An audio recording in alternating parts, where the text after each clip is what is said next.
नमस्कार, मैं हूं आपके साथ हर्षा सरमाल। आप देख रहे हैं रिपोर्टर और रिपोर्टर में आज हम सबसे पहले बात करेंगे श्रीनगर को लेकर।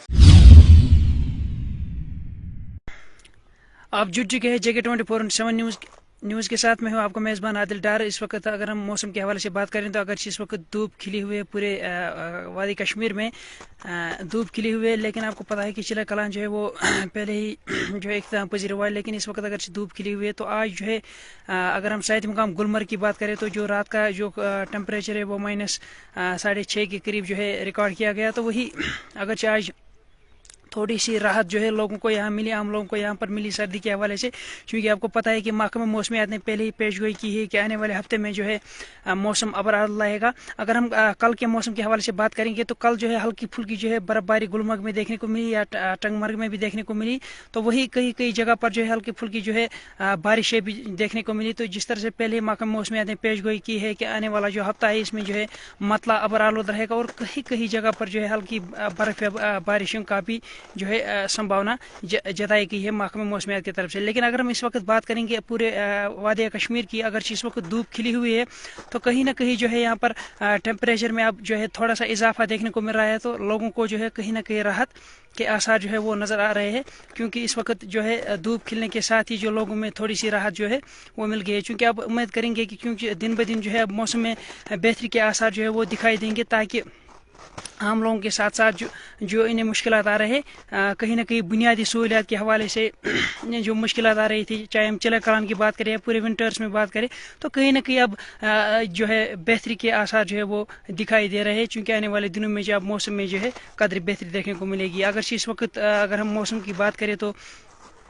या टूरिस्ट डेस्टिनेशंस की बात करें, चाहे पहलगाम है, चाहे गुलमर्ग है या सोनमर्ग है, दुधपथरी है, और भी डेस्टिनेशंस है, वहाँ पर जो है अगर भारी तादाद में बाहर से जो सयाह आए हुए इस बर्फबारी का आनंद लेते हुए वो नज़र आ रहे हैं। लेकिन आम जो यहाँ की जनता है, यहाँ के लोग हैं, इन्हें कहीं ना कहीं जो है बुनियादी सहूलियात का जो है फुकदान है। चाहे बिजली के हवाले से बात करेंगे, चूँकि पानी के हवाले से बात करेंगे तो काफ़ी सारी दिक्कतों का सामना जो है लोगों को करना पड़ा। अगर हम चिला कलान की बात करें तो इसमें कहीं ना कहीं जो है इन्हें काफ़ी मुश्किलों का सामना करना पड़ेगा, क्योंकि इस वक्त अगर मौसम जो है खुशगवार है तो आम लोगों को जो है कहीं ना कहीं जो है राहत के आसार दिखाई दे रहे हैं। इस वक्त शायद मुकाम गुलमर्ग से हम बराह रास्त आप तस्वीरों के जरिए देख सकते हैं कि शायद मुकाम गुलमर्ग जो है पूरा जो है बर्फ से ढका हुआ है, पूरे सफ़ेद की चादर जो है यहाँ पर बिछी हुई है। तो कहीं ना कहीं जो है वहाँ पर कुछ बाहर से जो सयाह आए हैं वो इस बर्फबारी का आनंद लेते हुए नजर आ रहे हैं। इसी तरह से अगर हम पहलगाम की बात करें या सोनमर्ग की बात करें तो दूर दूर से सयाह आते हैं और इन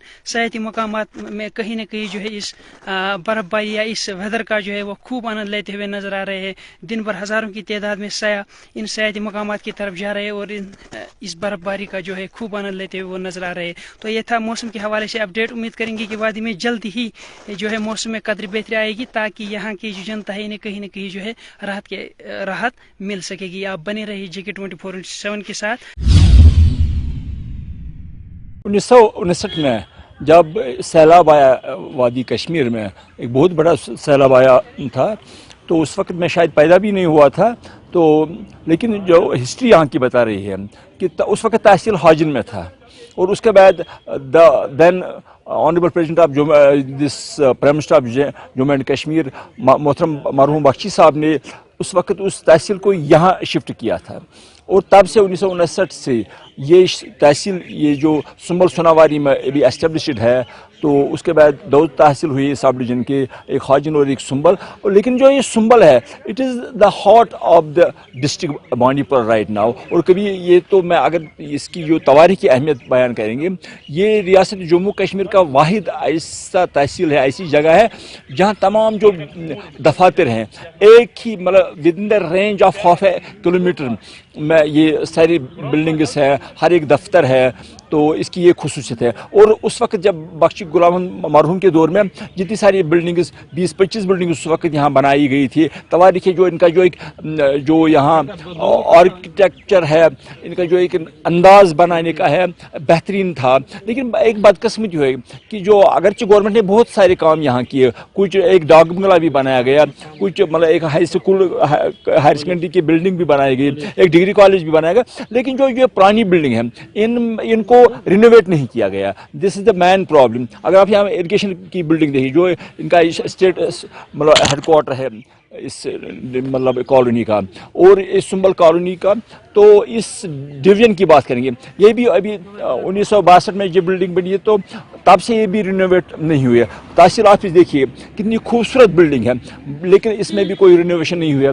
ये देखिए बाकी जो इतने दफातर हैं, बिजली का है, पुराना कोर्ट है वगैरह, तो किसी भी बिल्डिंग में कोई रिनोवेशन नहीं है। डाकखाना है, डाकमोला तो बनाया गया, या पुलिस स्टेशन में भी कोई बिल्डिंग्स बनाई गई, लेकिन अभी बहुत कुछ करना बाकी है। तहसील सोनावारी सुंबल की, और मेरी एज तकरीबन 34-35 क्रॉसिंग है, और यहाँ से मैं फ्रॉम द लास्ट 26 ईयर से आ रहा हूँ।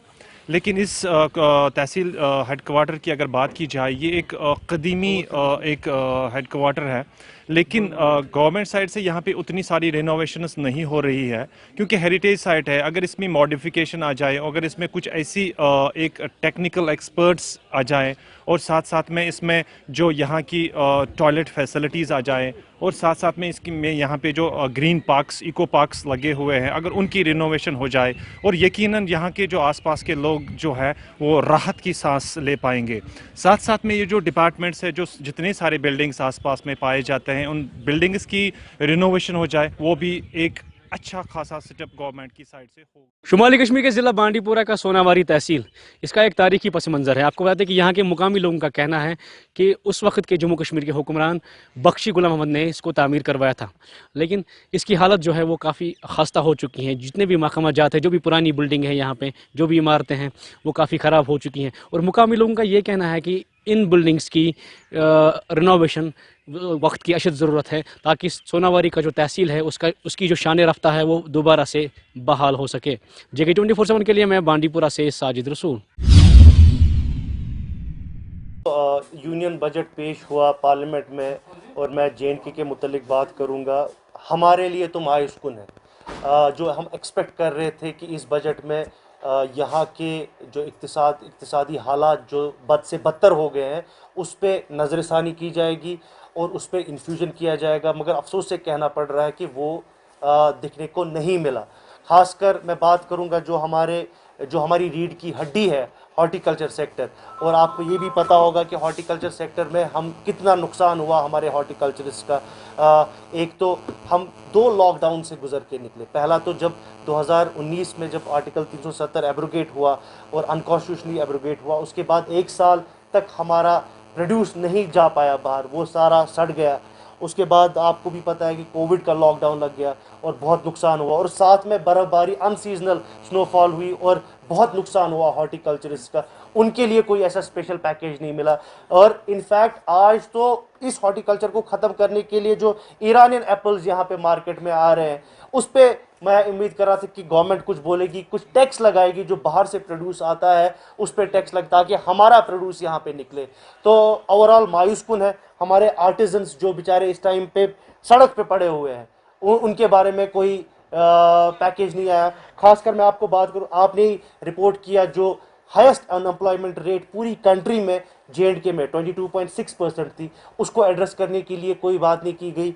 इन्फ्लेशन, इतनी महंगाई से यहाँ के आम इंसान गुजर रहा है, उसको एड्रेस करने के लिए कोई ऐसा पैकेज नहीं किया गया। तो ओवरऑल मतलब मैं यही बोलूँगा कि JNK के लिए मतलब लोगों को इस मुश्किल से निकालने के लिए हमको कुछ नज़र नहीं आ रहा है। ये सारा मतलब ये जो बजट, जिससे हमको कुछ उम्मीद थी कि आखिरकार गवर्नमेंट ऑफ इंडिया ये समझेगी कि कश्मीरी कौम और जो JNK की कौम इस टाइम पे जो है तरह तरह की मुश्किलात से गुजर रही है, इनको एड्रेस करने के लिए कुछ ऐसा पैकेज दिया जाएगा, मगर अफसोस से कहना पड़ रहा है कुछ नहीं दिया गया है। कुछ ऐसे पैसे जो अभी 35,000 करोड़ की बात आ रही है, ये तो एग्जिस्टिंग जो इंफ्रास्ट्रक्चर यहाँ पे बन रहा है, एग्जिस्टिंग जो काम चल रहे हैं, उन पे पैसे लगेंगे ह्यूमन डेवलपमेंट के लिए। और ख़ासकर जो एक मिडिल क्लास सेक्टर है, मिडिल क्लास और लोअर इनकम क्लास सेक्टर के लिए क्या दिया है? कुछ भी नहीं मिला है इस बजट में। ये सिर्फ बुलंदबाग दावे ही कर रहे हैं। जो ज़मीनी सतह पे जो इनको करना था वो सामने नज़र नहीं आ रहा है। और मतलब हालात बद से बदतर ही है हमारे लोगों के लिए तो इस बजट के नज़रिए से। कल प्रेसिडेंट ऑफ इंडिया ने तुझोस तुलानी। दूसरी बात, जो कल इनॉग्रल एड्रेस था प्रेसिडेंट ऑफ इंडिया जनाब कोविंद साहब का, उसमें भी वो भी मायूस कुन था। वो मुझे लग रहा है कि जैसा आपने भी रिपोर्ट किया, मीडिया में भी आया, जो पिछले साल का उनका स्पीच था और इस साल की स्पीच में मुझे कोई फ़र्क नहीं लगी। दूसरी, वो ऐसी चीज़ें गिन रहे थे जो पुरानी सरकारों ने की, चाहे यूपीए, ये आप कॉलेजेस, मेडिकल कॉलेजेस की बात करें, वो यूपीए सरकार में बनी। ये टनल्स की बात हुई, ये यूपीए सरकार। सो इनका अपना तो कुछ है नहीं सामने। 80,000 करोड़ की, ये तो बहुत बुलंदबाग दावे हो रहे थे, रुपीज़ 80,000 करोड़ पैकेज की, कहाँ पर है वो? तो वो पैकेज, वो पैसे हमको दिख नहीं रहे हैं। वो पैसा कहाँ गया, किसने खर्च किया, किसने लिया?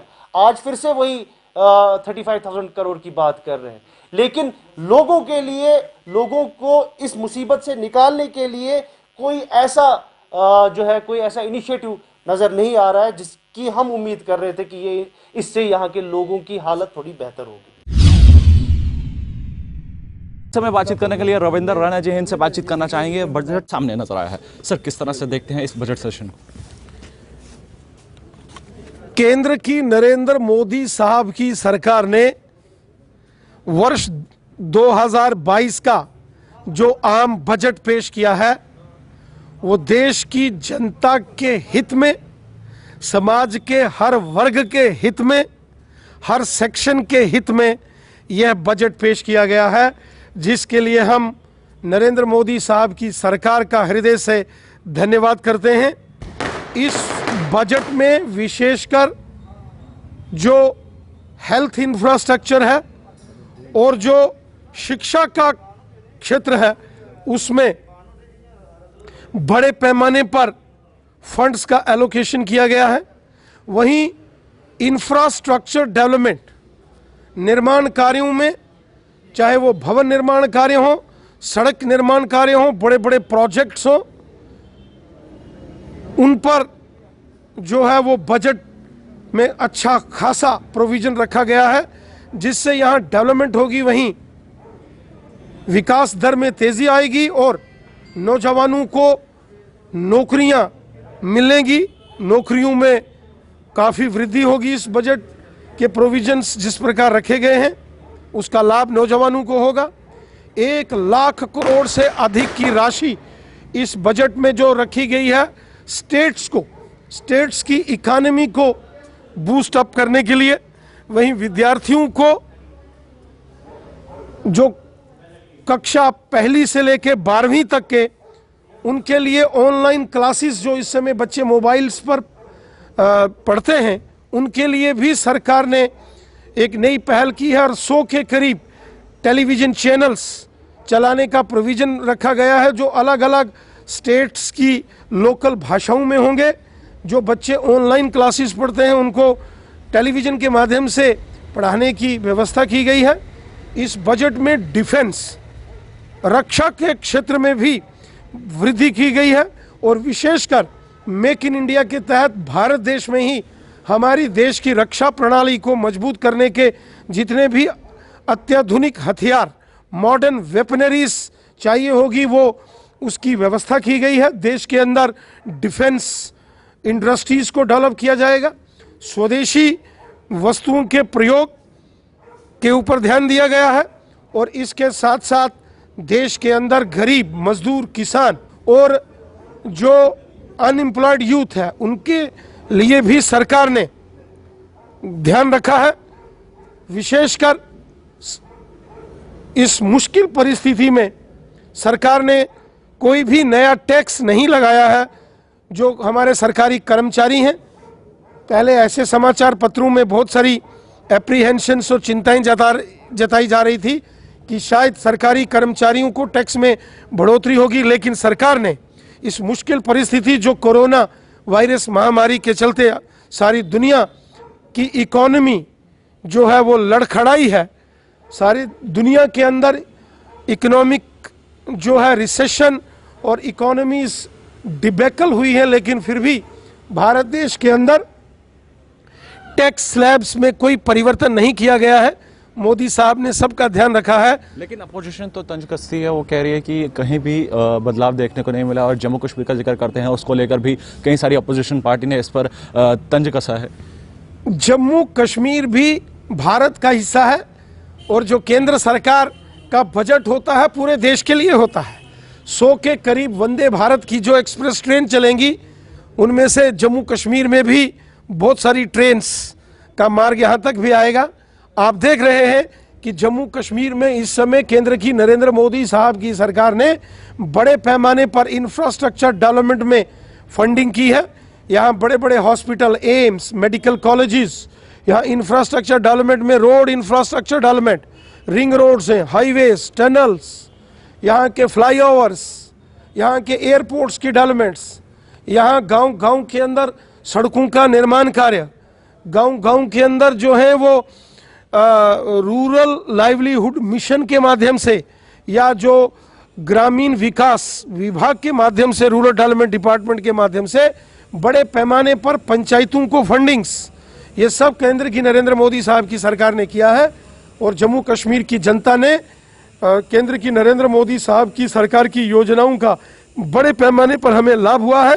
जो मोदी साहब की योजनाएं हैं, आम जनता खुश नहीं है इस बजट सेशन से। देखिए, आम जनता के हित में जो मोदी साहब ने किसानों के खाते में 6-6 हजार रुपया हर वर्ष देना, वहीं फ्री वैक्सीनेशन 135 करोड़ लोगों को मुफ्त वैक्सीन नरेंद्र मोदी साहब ने दी। देखा कि हमारे साथ बातचीत करने के लिए रविंदर रैना जी थे, जिन्होंने साफ और आम जनता के हित के लिए हो, चाहे वो बिजनेस कम्युनिटी हो, चाहे वो हेल्थ से जुड़ा हो, तो कहीं ना कहीं पूरी तरह से आम जनता को जो है वो लाभ मिलता हुआ इसका जरूर नजर आएगा। तब तक के लिए आप बने रहें JK24/7 के लिए। कैमरा पर्सन दीपक कुमार के साथ, धन्यवाद। सबसे पहले आप सब भाइयों का शुक्रिया कि आप मेरे साथ इस दूर दराज इलाके में जुड़ गए। तो मकसद इसका यही था कि जो आज इस बीमारी और या जो ये विंटर का मौसम है, इसमें बच्चे अंदर बैठे हैं, तो हमने सोचा इस जंगल में हम स्नो पे कोई एक्टिविटी शुरू करेंगे हम। तो एक तो बच्चे भी महसूस हो जाएंगे, बच्चों को भी आउटिंग हो जाएगी। तो एक नई गेम को हमने ली, स्नो क्रिकेट। तो हो सकता है कि ये शुरुआत हम देखें बच्चे कितना महसूस हो जाते हैं, इससे बच्चे कितना इसको एंजॉय करते हैं। तो इंशाल्लाह हो सकता है कि आने वाले दिनों में एक्टिविटी भी हम करें। साथ ही साथ हमने और भी एक्टिविटीज़ में रखी, वॉलीबॉल हमने रखा है नीचे कुछ टीमों का, वहाँ पे वॉलीबॉल भी चलेगा स्नो पे। और आप देख ही रहे हो कि यहाँ पे जो स्नो रन चला, स्नो रन, तो आपने देखा बच्चे कितना इससे महसूस होते हैं। 2 फुट इस स्नो में दौड़ना तो आप बजाते खुद एक चैलेंजिंग है ये। तो इंशाल्लाह कोशिश यही है कि बच्चे महसूस हो जाए, बच्चों को आउटिंग हो जाए, जो स्ट्रेस है उससे वो निकल जाए। बिल्कुल, अभी हम सीबी नाथ पुलवामा में है, जो पुलवामा का जंगलात एरिया आता है, वहाँ पे हम खड़े हैं और जहाँ पे आज स्नो क्रिकेट खेला जा रहा है। और बिल्कुल ये कश्मीर में पहला इवेंट है जो पुलवामा में खेला जा रहा है। ये पुलवामा डिस्ट्रिक्ट स्पोर्ट्स की जानिब से खेला गया है और ये स्पोर्ट्स को बड़ा मुबारक है क्योंकि ये पहली बार डिस्ट्रिक्ट पुलवामा ने ही ऑर्गेनाइज किया है यहाँ पे। इसके बाद हमने यहाँ पे डिस्ट्रिक्ट अफसर पुलवामा से बात की और उन्होंने कहा कि ये पहला इवेंट है और अगर ये कामयाब रहा तो इसके बाद भी हम ये इवेंट्स खेलते रहेंगे। और उसी के साथ साथ उन्होंने यहाँ पे जो प्लेयर्स हैं उनसे हमने बात की तो उन्होंने कहा कि हमें बहुत अच्छा लग रहा है कि पहली बार हम ये क्रिकेट एंजॉय कर रहे हैं। और वहीं पे यहाँ पे स्नो रन भी हो रहा था और उसी के साथ साथ जो यहाँ पे मुकामी लोग हैं वो भी बिल्कुल बहुत ज़्यादा एंजॉय कर रहे हैं, देख रहे हैं कि कैसा पहली बार ये जो स्नो क्रिकेट हो रहा है, ये बिल्कुल सीपी नाथ पुलवामा जो एरिया है वहीं पे खेला जा रहा है। मुजामिल JK24/7 पुलवामा। हम सब लोगों ने आज 31 जनवरी को इसलिए प्रोटेस्ट किया है कि हम 1994 से महकमे में बहैसियत आर्जी मुलाजिम स्वीपर के हैसियत से काम करते हैं। गवर्नमेंट ने 2018 में minimum wages act under SRO 460 तमाम महकमों पर इम्प्लीमेंट किया है, मगर सिर्फ हेल्थ डिपार्टमेंट को नज़रअंदाज किया गया है। यानी हेल्थ डिपार्टमेंट के आर्जी मुलाजिमों पर आज तक के मिनिमम वेजेस एक्ट इम्प्लीमेंट नहीं हुआ है। हम आर्जी मुलाजिम इस महामारी के दौर में Covid duty, night duty and gazetted holiday as per rosters हर वक्त अंजाम देते हैं, मगर गवर्नमेंट टस से मस नहीं हो रही है। हमें सिर्फ कोविड वॉरियर्स कहा जाता है, फ्रंटलाइन वर्कर्स कहा जाता है, मगर जबकि हमारी सैलरी की तरफ कोई तवज्जो नहीं देते हैं। यह गवर्नमेंट की नाइंसाफी है, यह हमारे कमिश्नर साहब की नाइंसाफी है। यह फाइनेंस कमिश्नर अतुल डोलू साहब से हमारी गुजारिश है, हेल्थ मिनिस्टर जो दिल्ली में है उसको हम ये गुजारिश करते हैं, LG एडमिनिस्ट्रेशन को खास कर ये गुजारिश करते हैं हम कि हम भी बच्चे वाले हैं, हमारा भी घर है, हमारा भी चूल्हा कहीं पर वाक़ा है, मगर हमारी ये जो एज है ये इस डिपार्टमेंट में हम लोगों ने ख़त्म किया है 24 सालों में, 25 सालों में, 20 सालों में। हम कोई भीख नहीं मांगते हैं, हम अपना हक मांगते हैं। देखिए, जिस तरह बाकी डिस्ट्रिक्ट में ये पार्ट टाइम स्वीपर्स और कंसोलिडेटेड हैं, इसी तरह इस डिस्ट्रिक्ट में भी कुछ लोग हैं जो इस पर काम कर रहे हैं। हमारे पार्ट टाइम स्वीपर्स है 487 और कंसोलिडेटेड है हमारे पास 42 कैंडिडेट्स। ये डिमांड कर रहे हैं, पिछले कई सालों से इनकी डिमांड रही है। इस साल भी कई बार उन्होंने एहतजाज वगैरह गवर्नमेंट तक किया। उनकी डिमांड है मिनिमम वेजेस के बारे में कि उनको जो गवर्नमेंट एक्ट है मिनिमम वेजेस का, उसके हिसाब से वेजेस दे जाएंगे। इस प्रेजेंटली कंसोलिडेटेड को 100 रुपीज़ पर मंथ के हिसाब से मिलता है और कंसोलिडेटेड को 516 रुपीज़ पर मंथ के हिसाब से मिलता है सरकार की। ये ऑलरेडी गवर्नमेंट के पास इसका प्रपोजल ऑलरेडी गया है, तो ये वो देख रहे हैं इसको। नहीं, कामकाज बिल्कुल मुतासर नहीं। उन्होंने भी तरीके में किया, कुछ लोगों ने पहले किया, कुछ लोगों ने बाद में किया, तो काम पर कोई असर नहीं पड़ा है। बाकी ये काम सरहदी जिला कुपवारा के सफाई कर्मचारी जो कि महकमे सेहत से वाबस्ता है ने आज CMO ऑफिस कुपवारा के बाहर एक जोरदार एहतजाज दर्ज किया और मांग कर रहे थे कि मिनिमम वेज एक्ट फौरी तौर लागू किया जाए। एहतजाजियों ने मजीद यह भी कहा कि सफाई कर्मचारी आज इस 21वीं सदी में भी 100 रुपया माहाना लेते हैं, जो कि सरासर नाइंसाफ़ी है। अगरचे बाकी महकमों में 2018 से एक्ट लागू है, मगर कोविड वैरियर्स के साथ नाइंसाफ़ी क्यों? उन्होंने इंतजामिया से मांग की कि आने वाले बजट में मिनिमम वेज एक्ट सब सफाई कर्मचारियों को वागुजार किया जाए। देखिए 24/7 के लिए रियाज पर बहुत शुक्रगुजार हूँ पहले SSB वालों का, जिन्होंने ये प्रोग्राम मुनक़द किया और हम स्टूडेंट्स को बुलाए। हम कश्मीर से ही हैं, तो आजकल की ये जो कंप्यूटर कोर्स है, कंप्यूटर ये प्रोग्राम है, बहुत अच्छा है हमारे लिए, क्योंकि आज कंप्यूटर के बगैर आज ये वर्ल्ड अधूरा है। तो इसलिए बहुत ज़रूरी चीज़ है सीखने के लिए, और इससे हमें आगे बहुत ये फैकल्टी और फैसिलिटी मिल सकती है, हम इनसे आगे जा सकते हैं बहुत। हम 2nd बटालियन पटन की बहुत ही मशहूर है, जो कि टाइम टू टाइम प्रोग्राम करते हैं।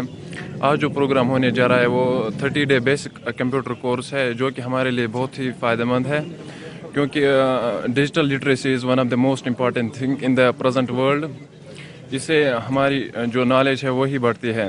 हम स्पेशली थैंक करना चाहते हैं 2nd बटालियन पटन को, जो कि ये प्रोग्राम करवा रहे हैं, और हम चाहते हैं कि आगे भी ऐसे प्रोग्राम हो ताकि हमको ही फ़ायदा हो और हमारी नॉलेज में इजाफा हो।